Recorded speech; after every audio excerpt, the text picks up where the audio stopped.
You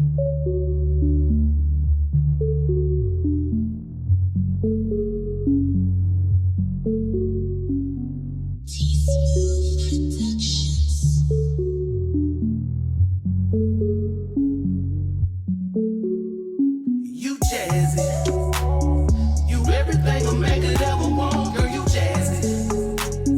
You not about that drama, you loyal and classy, you jazzy. And all these other niggas shoot the shot, but you ain't having it, girl, you jazzy. And I love you to the moon and back, baby, girl, you jazzy. You everything a man could ever want, girl, you jazzy. You not about that drama, you loyal and classy, you jazzy. And all these other niggas shoot the shot, but you ain't having it, girl, you jazzy. And I love you to the moon and back, baby, girl, you jazzy. Yeah, I'm talking about you, baby. I gotta tell it all. And if any niggas speaking bad about you, they better knock it off. You been so good to me. Love the way you try to thing on me. And I love how you take care of me. It's like magic when you put the hands on me. Now, baby, you know it's real. Cause I told my mom about you. And none of my homies have any doubts. They all know I'm crazy about you. So you never putting on. Love it how you keep it real with me. You have clothes for people like Cardi B and Angela Simmons. Tell me what that process is like when you have somebody that high profile at your table. Does it change the way you do closings? Absolutely not. You know, if I have Cardi at my table or if I have Jane Doe who works a 9 to 5 making, $35,000 a year, the process of explaining the documents are going to remain the same because buying a house is... Hello guys, this is your girl Jazzy Mango and welcome to the Jazzy Mango Red Carpet Lounge. I have today a very, very special guest with me. We have Miss Tiffany. How are you doing? I'm doing great. How are you? Yes, guys, you might remember Tiffany off of Ladies Who List Atlanta, which was very entertaining, I might add. How was that experience for you, being on reality TV? Because I know it's different transitioning, but you also do closings for entertainment people, so you might have been very, smooth sailing with it. I think it was fine. I think for me, I remained who I was on television and natural life. So for me, there really was no difference. I promote myself on social media all the time. I'm always doing videos. So I'm always interacting, maybe not in front of a complete whole camera crew. Right. Do all of that. But for me, it was a fun experience. It was something I would definitely do again. But I think what kind of helped me together was just me just coming to terms with, hey, just be who you are. Don't do anything extra. Don't do anything that you normally would not do in real life. Right. And you'll be fine. And I was fine. No, I loved your vibe. That's why I wanted to have you on the show, because I feel like even with, the real life things happening, you always remain professional. And you always showed us that you balance your family. A lot of the times, especially as women, we get so caught up and wrapped up in our family that we don't take time for us, or we get so wrapped up in our business that we don't have time for family. And I think that you really made it your duty to show both sides. Yeah, but I had to learn that lesson. And that lesson was taught to me pretty much right before filming.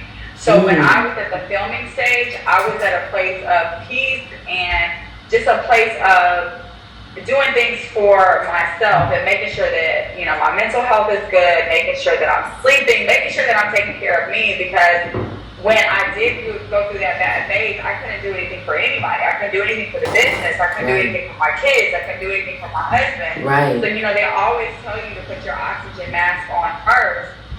You really do need to, because when you go down, unfortunately, you won't be good for anybody, not even yourself. No, 100%. And I do also want to touch on that, because a lot of times we don't recognize we have a mental illness, or we have mental wellness problems, because we're moving so fast. And I know in my journey, I've had to take a step down and really reevaluate, setting aside time for myself, because I was moving so much that I just had a breakdown.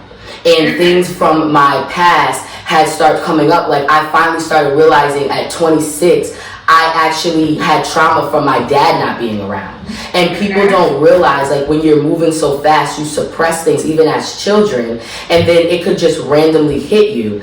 And when I would talk to people about it, they just wouldn't understand. They're kind of like, well, in this industry, you just got to suck it up. You just got to keep moving. You just got to keep going. And I'm like, no, something is literally wrong. And it took a lot for me to go seek out, you know, a psychiatrist, especially in our community. It's frowned upon. And I'm a big advocate. So I love that, you know, you spoke about that on the show, and you were there for Robin on the show and things like that, because it just lets people know you're not alone. And there's not something wrong with you. Like, there's not something wrong. Right, exactly. And the thing is, like you said, you move so fast, you don't even realize what's happening. You're just going, and you're thinking that those feelings of stress, those feelings of being overwhelmed are normal because you sit in it so much, because you're just going. You're just thinking it's another day. But you can only go so far until, you know, there's one more drip and then your cup, you know, runs over, and now you're in a space where, you know, you can't even perform.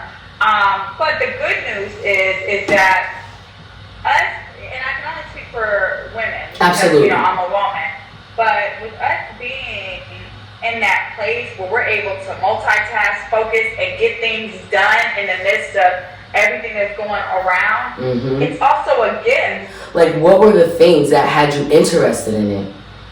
I was not interested in it. It was random how I got into real estate. So when I graduated undergrad, I went to HBCU in Savannah State University. Okay. And when I graduated, I was headed to law school.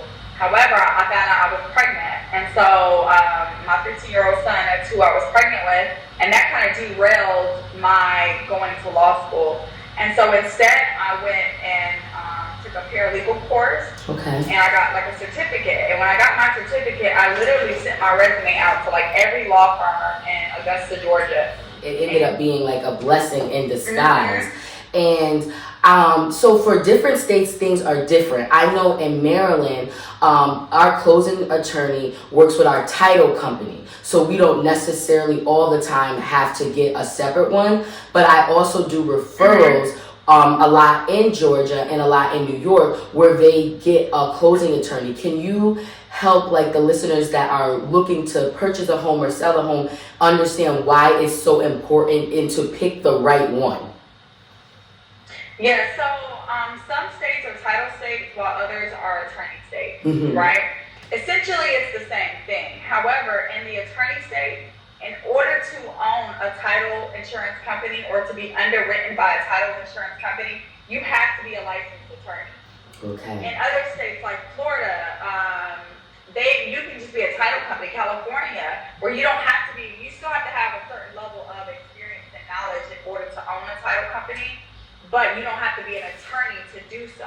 Right. In Georgia, you have to. And of course, I'm going to be there for my real estate partner. So it's just developing those relationships and working with somebody who's knowledgeable and experienced will always help the transaction go smoother. It doesn't make it smooth. Right. Real estate is not smooth. Okay. Yeah. No. Definitely.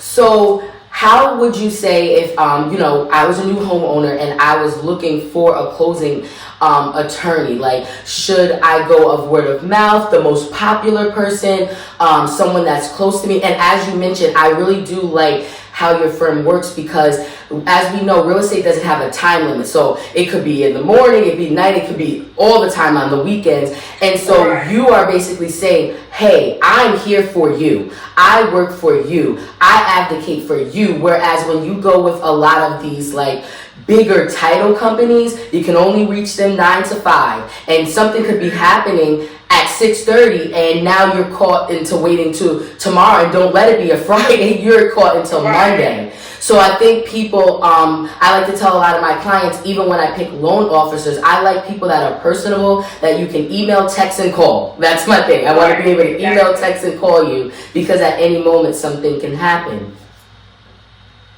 Yeah, for sure. I think as buyers, most of the time, they are not looking for the closing attorney. Most of the time, once they align themselves with their real estate agent has whatever preferred partners that they have, and they typically will recommend them to the buyer. Right. So when I'm marketing or when I'm going after business, those are the people who I'm targeting, because their buyers or their sellers are dependent upon the agents to give them and point them in the right direction when it comes to, what vendor to pick. We're in Atlanta, and in Atlanta, there's definitely probably about a good 10 or 15 Black real estate closing attorneys here in Atlanta who may have their own practice. And so there's not like a ton in comparison to, our white counterparts who have the more larger firms, or there's more of them than it is of us. Right. And so, but in Atlanta, we have a high Black population. As everybody knows, this is like the Black Mecca here. You can get anywhere from Atlanta. You can get whatever amount of money you want to from Atlanta. Absolutely. And a lot of people are honestly seeking out, I want to support a Black business. And so, these agents are now really aligning themselves, not just with me, but with other Black firms here in Atlanta as well. So typically, if you are that buyer and you want to align yourself with like a Black closing attorney, it's going to end up being me or a few other people. There's just not a huge bucket of people. And, with the power of social media, I'm all over social media when it comes to Atlanta and this market. And people who are, a lot of times, are luxury clients, like in Atlanta, are going to be your entertainers, your athletes, rappers, and they did not come from money. So this is their first experience. Now, their first home may be one point. Right. But it's still their first experience in buying a home. And so I just make it a point to, when I'm dealing with whoever, is to make sure that on a knowledge level, I'm giving you a basic knowledge of what you're signing, what real estate can do for you financially, how do you protect your real estate, because you don't know these things. Whether you are a millionaire or not, a lot of times it's your first interaction with real estate is coming before me. And so I just want to make sure that I treat everybody the same, because I don't want to ever assume that because you have all this money that you know, because most of the time you're dependent upon other people to give you knowledge. So I want you to personally have it. Or if you're buying a $100,000 home, I don't want to assume that you don't know anything and I'm over-explaining things to you. I like to converse with you, see what you know, and let's have a conversation, and let me impart to you whatever knowledge that I have, and you can impart to me whatever knowledge you have. You know what I'm saying? And so my closings it's definitely me controlling the paperwork and letting you know what you're signing, but it's definitely a conversation that we're having about generating wealth, about investments, about how do we protect ourselves, and just different things when it comes to it. So it's just really important for me just to treat everybody the same, or relate to people on whatever level that they're on. So on the other side to that, I know a lot of people that are trying to become buyers are having a very difficult time, because as we know, it just seems like it's been a seller's market for a very, very long time. And they ask certain questions like, when is it going to change? In Atlanta, how do you feel about that? It's not. We just got, Nike is moving their headquarters here to Atlanta. You have Amazon here, Microsoft. You have you have the movie industry that's taken over South Atlanta. You have so many different companies coming here to the city of Atlanta. So you're bringing jobs, and you bring people, when you bring all these different things. And we were an affordable city, but now we're becoming unaffordable. Yes, yeah. And so people are moving out, further in the outskirts. So for now, there may be like a slight correction in the sense that the interest rates are going. What are your interest rates there now? I know ours are at 5.6. Like 4.85 to 5. And of course, that ends up pricing people out of purchasing homes, because now you no longer can afford it. So that's going to remove some people from the market. You remove those people, it's less competition. So you may see like a small correction, Okay. but it's nevertheless, it doesn't mean we're going to be less busier. It's just going to be less competition Right. for you to go up against when you're purchasing your home. Because some people are just not going to be able to afford it. They're not going to be able to make it, you know? Absolutely. Tiffany, if you had to leave a jewel or something that you would tell, you know, your younger self, what would it be for a girl that is maybe haven't come from a lot and she wants to be successful when she's older? What would you say? I would say stick to your dreams. Stick to what you want to do. I remember I was 8 years old when I said I wanted to be an attorney. And there was I didn't have an attorney mom or dad or anybody to press me in this direction.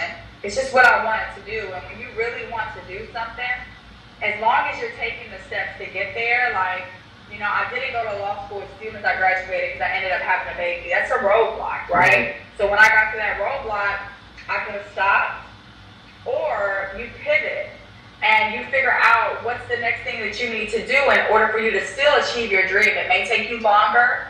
It may, you know, be harder and more difficult. But as long as you stay focused and you stay on track to accomplish whatever that dream is, if that's going to school, if that's opening up your own business, if that's you being a cosmetologist, like whatever it is, don't take those roadblocks as stop signs. Right. Take them as yield signs, you know, go slow down a little bit, take care of what you need to take care of, but then just keep going. And as long as you keep going, at some point you're going to arrive to your destination and you're going to look back and be like, man, I can't believe, you know what I'm saying, that I'm here. And so I always tell people, I don't have no secret sauce. I didn't come from, you know, money or a family with this, that, and the other. I had a dream and I stayed focused on that dream and I did whatever it took to get there, even though it took me longer. And then you'll end up looking back like, oh my God, you know, when I look back, it's like, at that point, I don't even think that I believed it was going to happen for me, but I kept going anyway. And now it's just like, you know, I'm glad I kept going. No, I appreciate that because that's encouragement to myself as well, because it is really hard out here, especially when you see like all these roadblocks against you. You're like, I'm never going to get there. Like, I'm never going to get there. You literally have to look at them as, like, think about a track meet. You know, sometimes, like if you're on a 100-yard dash, you're going to get there. You're going to get there quick. Nothing's going to be in front of you.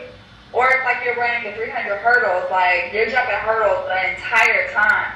But there's a winner at the end of each game, right? It's just whoever kept going, whoever kept pushing. No matter if you have those hurdles, you just got to be like, what? On to the next, you know? Because I always tell people, the successful people are the people who kept going. The people who are not successful or are not where they want to be is because they stopped. They got to some sort of roadblock, some sort of hurdle, and they stopped. Right.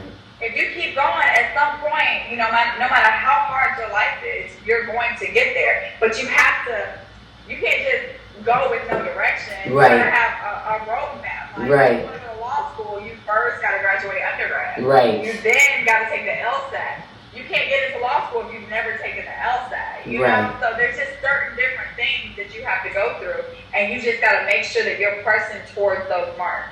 No, absolutely. So what can we look forward in the future for you? What do you have coming up? Any more shows? What's going on? We're hoping for a season 2. Okay. We still don't know yet. Okay. But for me, you know, everybody always asks what's next. And for me, I don't have a what's next. I'm living in the moment that I'm living in. I'm more so focused on my children and what their what next is. Like, what do y'all want to do? How can I pour into you? I wanted to be a lawyer, and I'm a lawyer, you know, so I've accomplished those dreams.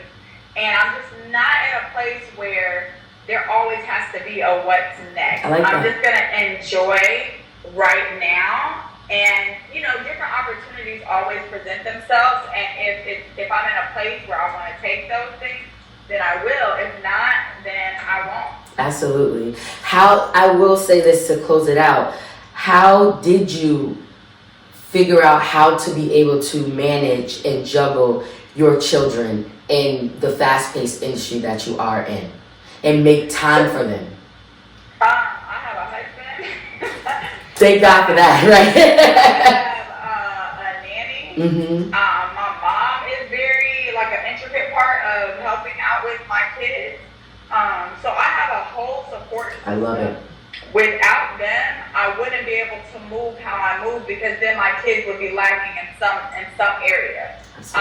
For me, you know, where I can't make everything, my husband can. My mom can't come up. You know, my nanny will step in and take them wherever they need to go.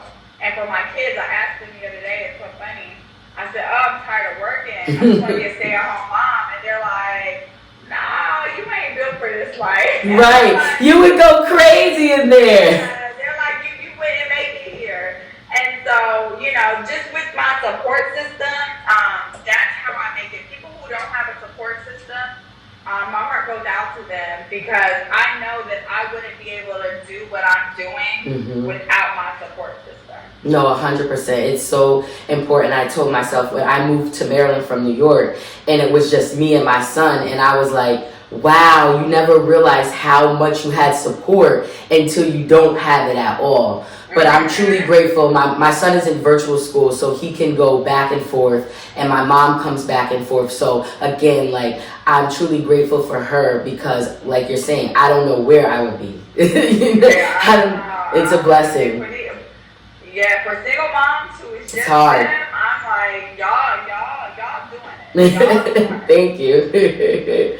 Thank you so much. Well, we definitely appreciate you coming to the Red Carpet Lounge. If you can let everyone know where they can follow you, if they need your services, so we can get you some more business. Yes, thank you. I appreciate You're welcome. that. So you can follow me, of course, on the gram. My name is HAWES, HAWES, lawyer _ real estate. My firm is the HAWES Law Firm on Instagram, and you can't find me on Facebook because I ain't accepting no friends. She's bucked up!